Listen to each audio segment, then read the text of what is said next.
Beth, try to keep it down. The camera is focused, so it's already an improvement from last time.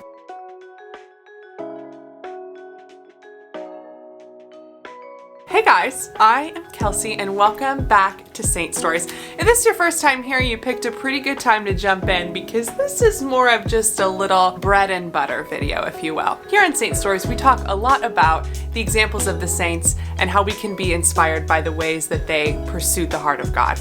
And we'll continue to do so. But today, I wanted to address the subject of holiness from Jesus himself. When we think of sainthood and when we look at the lives of the saints, it's probable that we ask ourselves the question, what does this take? What would this take in my own life to be holy, to achieve this level of virtue, to be united with Jesus? And lucky for us, we are far from the first people to ask these sorts of questions. For example, in Mark 10, Jesus is talking to the rich young man. You might be familiar with the story.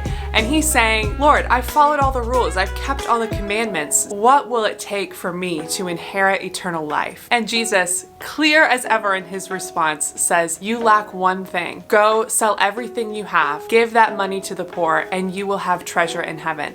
Then come and follow me. And we know how this goes. Jesus presents the rich young man with the cost of discipleship, and he turns away. He grieves. He keeps his possessions but loses his purpose. But later on in Mark 12, we observe another response. Mark 12:41 says, he sat down opposite the treasury and watched the crowd putting money into the treasury. Many rich people put in large sums. A poor widow came in and put in 2 small copper coins, which are worth a penny. Then he called his disciples and said to them, truly I tell you, this poor woman has put more in than all those who are contributing to the treasury. For all of them have contributed out of their abundance, but she out of her poverty has put in everything she had, all she had to live on. The widow that we hear about in Mark 12 is the perfect example of what our response should entail, and that is everything. As my friend Father Parks has said, the Lord only asks us for one thing, and that's everything. And sometimes when we compare what we have to give to what others are contributing, it can seem small and meaningless. But the Lord is not summing up our gifts or keeping score. He's just asking for our hearts. I think of the widow in this story and how she must have been observing the rich giving in abundance, giving large sums of money. And I wonder if there was even doubt in her heart. Does what I have to contribute mean anything? Is this worth the embarrassment that I might carry if I go with my meager offering? Surely these 2 coins that equal a penny aren't going to make a difference, but it's all I have.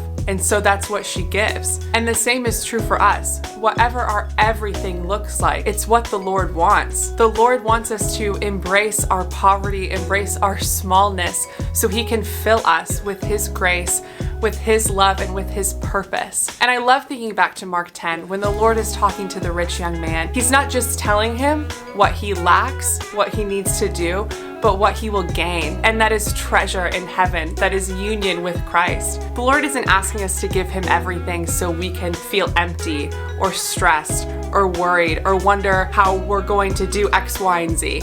He wants to provide for us, to fill us up, to be in relationship with us. And he is worth what he asks for. So whatever is stirring in your heart, whatever you have to give the Lord today, I invite you to just lay it down, to put your pennies in the plate, because he will honor our sacrifice and he will always provide. So let's give him all that we have. I hope you'll join us this Lent as we embrace our own poverty through our Lenten devotional, All She Had.